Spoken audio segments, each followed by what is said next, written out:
right, Dustin, welcome to the Home Services Growth Summit show. Super excited to see you come speak at the event, but tell us a little bit about yourself and Dreamstyle Remodeling. Absolutely. Thank you, Shark. Thanks for having me today, man. Appreciate it. Absolutely. So basically, I've been in the industry 24 years now, and so just a few years. Basically been with Dreamstyle now for 7. Dreamstyle's been around for 34 years now.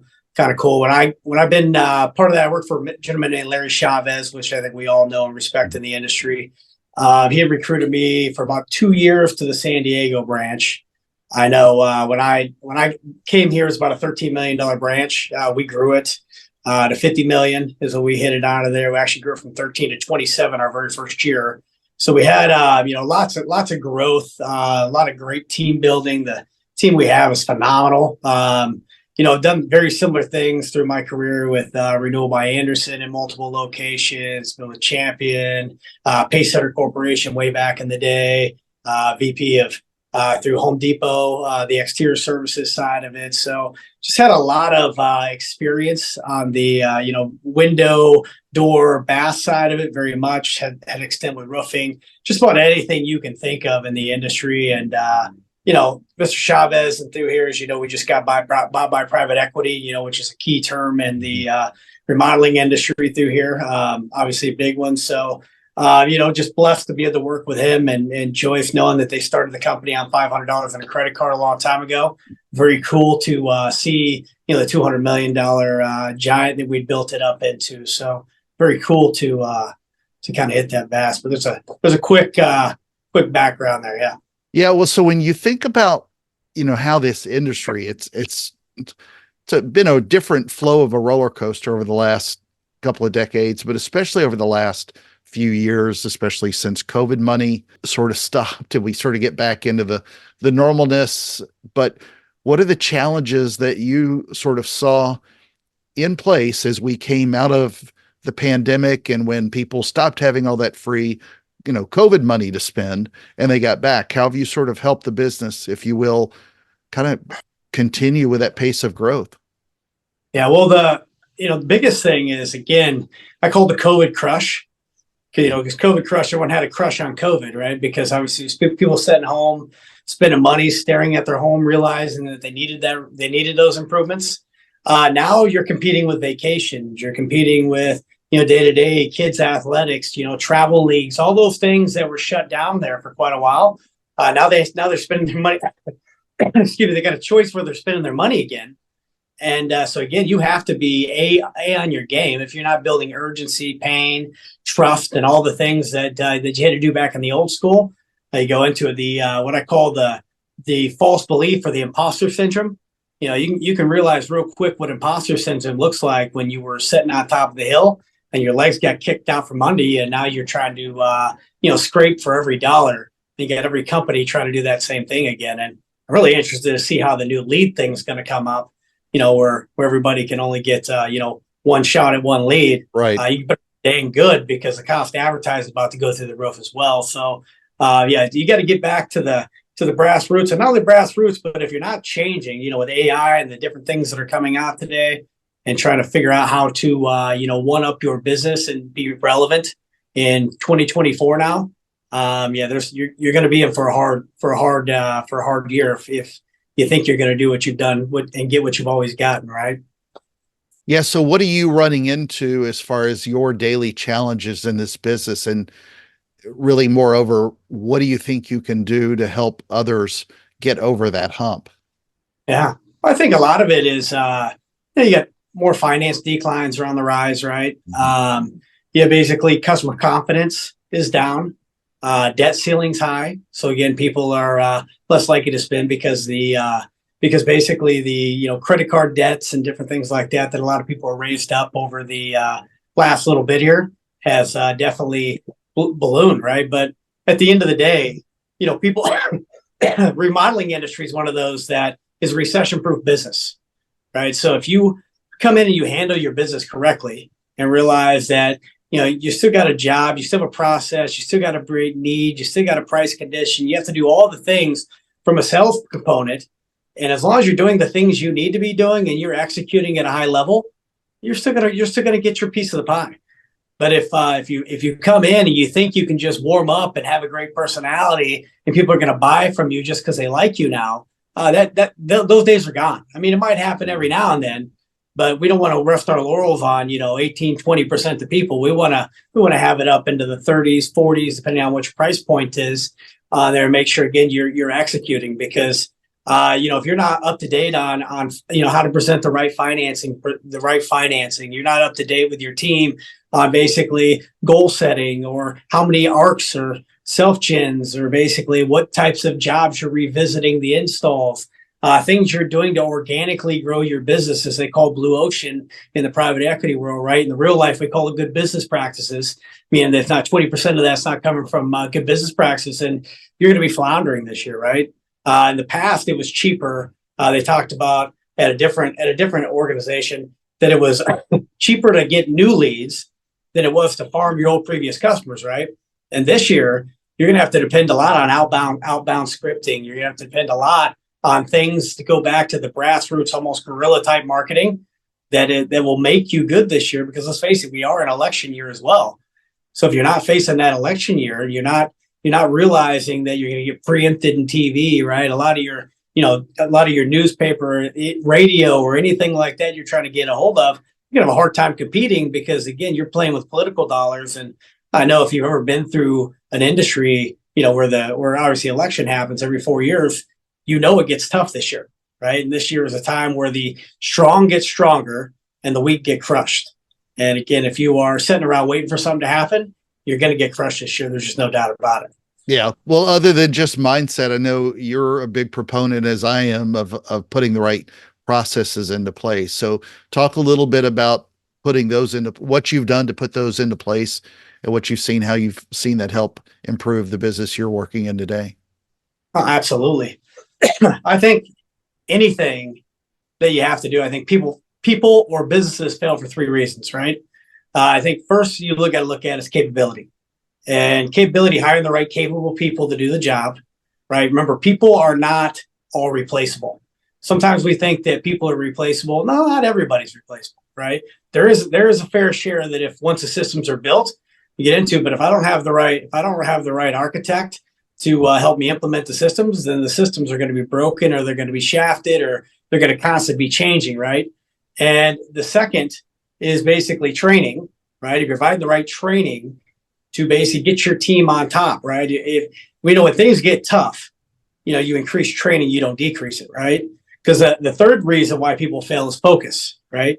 And focus means that it could be outside influences, could be financial, could be relationship, could be whatever it might be. And outside of it could be death of a parent. There's things in there that cause people to lose their focus, that are very capable all day long, and it makes them incapable because they've lost their focus. Could be changes, right? So you think about private equity is all about change. So if you don't realize and adapt, and you can't accept a little bit of change, you're going to fail anyways, because again, that's just part of our industry's about. With AI now, change. So one of my rules is, when things get tough, we increase the training. So I'll go to 5-day-a-week trainings, right? So if there's something that, let's say that I know there's a big change that's going to get in the reps' heads.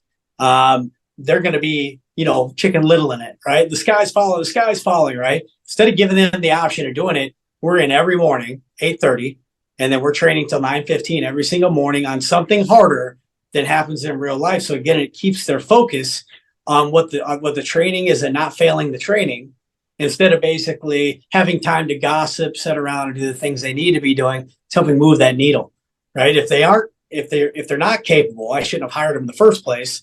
If it's training, well, then what training am I providing to help them get through their tough times? And I figure if you just start managing the behaviors in the people, then you don't have to manage people. I just need to manage the behaviors. And then that system I just built, I just showed you right there, will start managing itself. Because if not, managing people is you're managing a life of chaos, and then your life sucks, right? Well, tell us about the dumb tax. You wrote a book called The Dumb Tax that is perfect for this industry. Yeah. So I've sold about 80, about 8,600 copies of it so far. So trying to get that 10,000 mark. So there we go. But the purpose dumb tax is there's a saying it goes, right? Because people ask me, they said, why'd you call it dumb tax? I'm like, well, it started out with like every empire needs a foundation, right? And then I realized I didn't like that, or somebody had something similar to it. And so I heard this one guy a long time ago, and he said, "Oh, I just paid some stupid dumb tax." I'm like, "What's dumb tax mean?" Because I completely took it. But dumb tax, I had to come up with a logo, and when I came up with a logo, like it's cool because when you write a book, I know it's so hard to say so much in so little words, right? To say so much in so little words. So I figured out when I wrote the word dumb tax out and I put it out, it didn't really sell very much. And I'm like, what's going on? My friends are buying it, friends or families buying it, but no one else is buying it because no one knew what it was. And I'm like, okay, so I got to give it a definition, right? Dumb tax is the price you pay for bad business decisions, right? So what I did is I literally gave you a chapter by chapter detail. When you open it up and you look at it, it actually gives you a little thesis of whatever chapter is about. It breaks down what the cost of bad hire is, and give you a quick incident. It's over $200,000 per bad hire you have over 90 days. Think about that, 200 grand, dude. Think about how many bad hires people make in a year. You're burning millions of dollars per year in productivity, right? Second thing, it teaches you how to identify who your candidates are not. So you're not hiring the wrong people, thinking that an industry retread might be the right person, or somebody that's this mystical creature coming in. It's going to change your business, right? Teaches you how to identify what those people are and then build your base. And once you start building your base, teaches you how to step by step build and formulate your perfect sales team to help you kind of get your results you guys want and need, right? And the whole thing is it's designed to build your business, not mine. I've helped people in the NFL, help people with basically different walks of life, different dermatology clinics, things to that nature, help them with the same type of thing, reading the same book. It works pretty much whatever industry you're in, but it's specifically written for the home remodeling industry and how to basically hire. It's a sales manager and owner's guide to help you not pay dumb tax in your business. Great point. You talked earlier about working with some of the window folks. Your Dreamstyle does a lot of different things in the home services space. Sometimes we think that windows versus roofing versus bathroom remodeling versus lawn care versus whatever are completely different because there's so many niches in each one of the spaces. However, what I find over and over again is a lot of them find a lot of the same marketing and sales problems when dealing with the customer themselves, who really don't care about the sausage making process of what it is you sell. They just want to get their problem fixed. What are you sort of seeing as far as the commonality across all the different sub verticals, if you will, within the home services vertical that you've sort of, seen and addressed over your career? Yeah, I think, to be honest with you, there's slight variations, but most of the time it's a widget. It's just a widget, right? So I think that no matter if it's roofing, because I've had a roofing background as well, siding, entry doors, patio rooms, the whole 9 yards, it's a widget. It literally is about customer interaction, and I always joke around, I've been studying a lot on the marketing side. I took a digital marketing course to teach myself so I could throw the wool over my eyes on it. And the cool thing I learned is, a lot of reps go in, a lot of companies go in, they talk about their company. Oh my God, let me tell you why my company is the best company. And let me tell you why this is that, right? Which is such a mistake because, there's a book called The Story Brand. I love it. It talks about, the competing hero, right? So what happens is when you walk in and you make it all about your company and how your company is the hero, well, what happens is at that point, they just want to be saved. So now you create yourself with a competing hero. So now they don't care who helps them, who saves them, it's who's going to give it to them cheaper. And I just want to make sure it's going to be taken care of. I'm saved, right? And that's one of the challenges is if you don't have a system and a process, you start going in and you start doing what you think feels the best.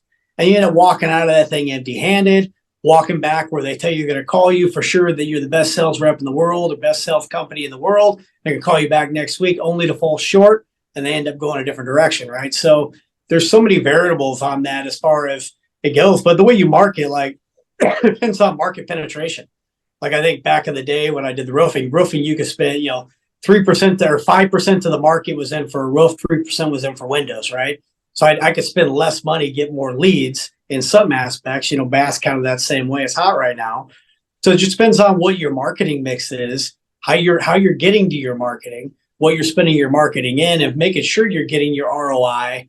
And again, yeah, some product lines definitely complement your marketing spend a lot better than others are going to. And it's really figuring out the widget, right? So it's there's great websites, there's great AI, things like that that can teach you exactly how to talk to your consumers and get to the right root cause and have the right messaging and the right hooks that allow you to get that web traffic the right way. And if not, and you're studying and you're trying to figure that stuff out, something definitely you need to get help with, because if not, most companies this year could be one bad or two or even a quarter bad spend from putting themselves out of business, right? So again, you want to make sure you understand that piece of it and how to speak to the customers you're trying to go into it, right? Because again, there's a customer, there's a problem. You're trying to write them a plan. Do they want your plan? Are you their guide, right? So you got to figure out again in that mix what you're doing to win. Yeah, Donald Miller's definitely worth a good read. You brought up a great point earlier, talking about how we're competing against vacations now, and that just sort of happens to fit with the good team at Destination Motivation, which often markets for vacations. Yeah. You've done a lot of work with them and Caleb and that great team, and you're co-presenting with them. What are you sort of at a high level going to share about that experience and what that can do for, increasing your sales? Oh, it's in my opinion, it's like one of the best kept secrets in the industry. And reason why when I got asked to do this, I'm like, wow, get to help Caleb and his team and, kind of share with the rest of the industry. I just heard a lot of people make mistakes, right? If people are ready, you're competing with vacations. Well, why wouldn't you want to put that in your arsenal, number one? And number two, a lot of times I've heard is people say they don't really know how to present it. How do I not sound corny? Well, look, you get a new vacation, right? So there's a whole correct way of presenting it. The whole closing sequence, the scenario you can actually put into play. My team did about 170 to they did about 70 to 100 vouchers a month is what we're doing out of it. And, it's more than just a tool for sales. It could be a recruitment tool. It can be a sales contest tool. It can be an AR collection tool. It can be so many different variables that you can go into it. Loss prevention, basically asset recovery, meaning, cancellations, right? So if you're one of those companies, a big fat cancellation problem that's in the, 15 plus category, 2022, 30, I mean, you need this program yesterday, right? Because not only do you probably have a sales issue, but you have a retention issue. And if you could put, 10, 15% back in your pocket, and basically towards your bottom line and keep that in your top line, I mean, how would that change your business, right? So there's variables in there we'll go over and make sure, again, we're talking about, asset recovery, talk about retention provision, how to utilize things like this through into your ARs, the right way to set up, how to deliver this to customers without sounding corny, and then show you how in your bottom line, it really costs you nothing for the program if you're doing it correctly. It's actually a profit engine, and show you how, in my opinion, it's one of the biggest no-brainers you're going to see in the entire industry. So I know that a lot of the top 20, I think top 25, I think 22 to 25, top 25 in the modeling industry are already utilizing it. So if you're not, you kind of open your eyes up. We'll show you a little bit about it. I'd love to answer any questions about it, but I feel like it's definitely a win-win proposition for the customer, the company, and obviously Destination Motivation as well. Well, Dustin, I know that I'm not going to see you in a ring against Ric Flair because you spelled Rhodes a different way. But if people want to find out more about Dustin Rhoades, Oades, where do they go to find out more about you? Cool. There's a couple different ways. I got a website called www.dumbtax.org. You can go on there. That's all specifically about the book. There's you'll call basically case studies. There's information. just show you some of the endorsements I've had from a Mr. Matt Colligan, basically Earl Ron in the industry, Paul Berner, which part of the Legends community as well.